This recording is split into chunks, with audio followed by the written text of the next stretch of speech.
Oh, kabur. Terkepung sama api, kabur. Waktunya kita kabur. Masya Allah apinya. Kita terkepung api. Detik-detik mencekam ini direkam oleh salah satu petugas damkar yang berupaya melarikan diri dari kobaran api. Wah, ini sangat bahaya sekali. Kabur. Allah, kabur. Angin yang tiba-tiba berbalik arah dan membawa udara panas membuat petugas pemadam yang sedang melakukan pemadaman di Kampung Labanan, Teluk Bayur panik. Kabur. Aduh, segera kabur, meninggalkan lokasi. Mereka pun terpaksa menghentikan pemadaman dan berlari menyelamatkan diri dari kepungan api.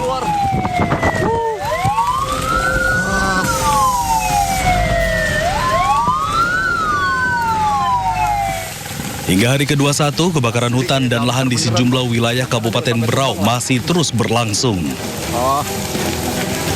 Panjangnya api sampai ujung sana ini.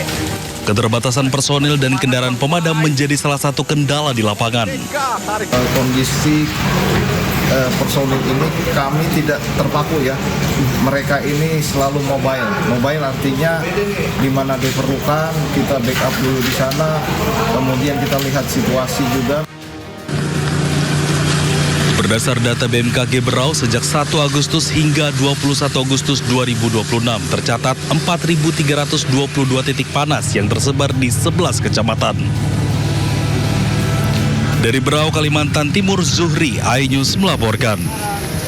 Ya, semoga upaya pemadam kebakaran pemirsa tadi tetap dilindungi dan juga tetap dengan proses yang harusnya aman ya, karena kalau kita lihat tadi kondisinya cukup beresiko. Nah ini kalau kita masih bahas soal kebakaran hutan dan lahan yang terus terjadi di Kalimantan Tengah memicu peningkatan kasus infeksi saluran pernapasan akut. Hingga pertengahan Agustus 2026 kasus ISPA di Kalimantan Tengah ini telah mencapai lebih dari 70.000 kasus dengan jumlah tertinggi tercatat di Kota Palangkaraya.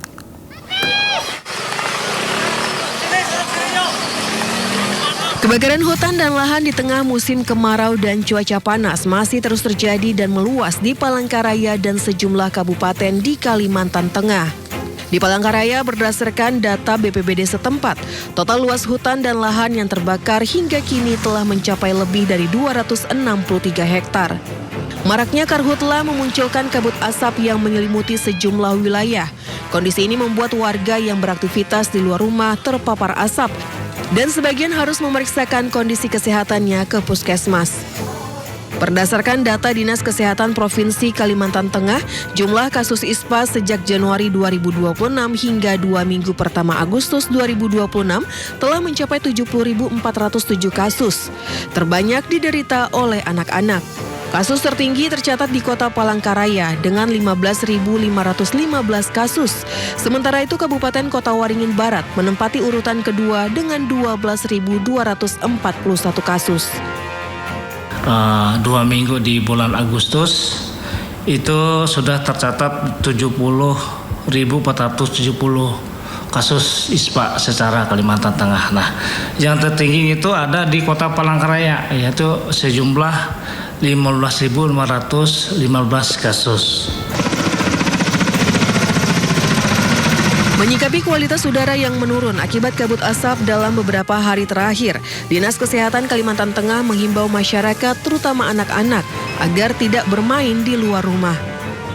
Warga yang terpaksa beraktivitas di luar rumah dianjurkan menggunakan masker, sementara untuk penderita asma dan penyakit jantung dihimbau mengurangi aktivitas di luar rumah. Dari Palangkaraya, Kalimantan Tengah, Ade Sata, iNews melaporkan.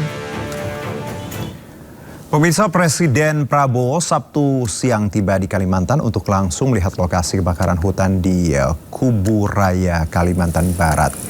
Inilah aktivitas Presiden pemirsa yang tiba tadi siang ya.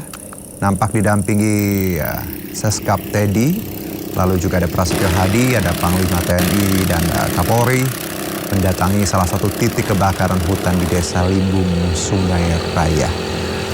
Presiden meminta laporan terkini dari pejabat setempat dan juga melihat proses pemadaman api yang dilakukan tim pemadam BNPB. Berdasarkan laporan BNPB, ada 198 titik api dan asap terpantau berada di Kalimantan Barat yang perlu penanganan segera. Sementara lebih dari 3.000 titik lainnya sudah mulai berasap.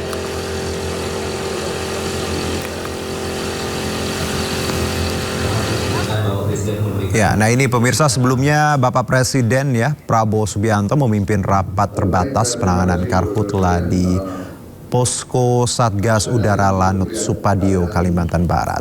Rapat dihadiri sejumlah pimpinan kementerian lembaga, pemerintah pusat, serta pimpinan dan perwakilan dari unsur pemerintah daerah. Dalam rapat, Presiden meminta laporan situasi terkini penanganan karhutla. Pantauan hotspot yang selama 24 jam berdasarkan satelit terdeteksi ada 198 hotspot dengan tingkat kepercayaan tinggi.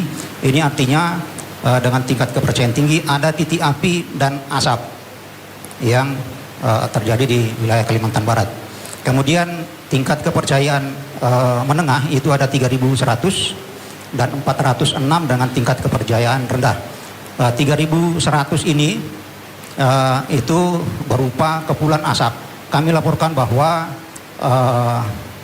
titik hotspot ini didominasi di wilayah Kabupaten Ketapang, kemudian Kabupaten Kuburaya, dan Kabupaten Kayong Utara.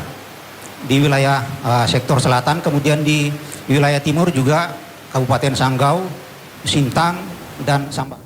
BNPB terus melakukan operasi udara dan darat untuk menangani kebakaran hutan dan lahan di 6 provinsi prioritas. Ini operasi udara dan darat kita lihat pemirsa dilakukan di 6 provinsi prioritas. Yaitu Riau, Jambi, Sumatera Selatan. Jadi ada wilayah Sumatera, lalu wilayah Kalimantan Selatan, Kalimantan Tengah, dan Kalimantan Barat. Kita lihat ini upaya pemadaman dari udara menggunakan waterbombing seperti itu, dan operasi udara ini tidak hanya tadi upaya langsung seperti ini, tapi juga ada operasi modifikasi cuaca, lalu yang saya sebutkan tadi waterbombing serta patroli dalam pengendalian karhutla. Selain itu BNPB juga terus memantau perkembangan titik panas sebagai sebagian dari sistem pemantauan karhutla.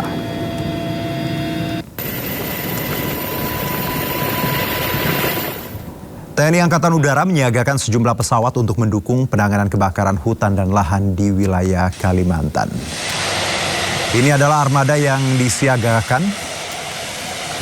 Kalau kita lihat ini adalah pesawat Kasa NC212 dan CN295. Dan armada ini disiapkan untuk memperkuat dukungan udara, termasuk dalam pelaksanaan operasi modifikasi cuaca.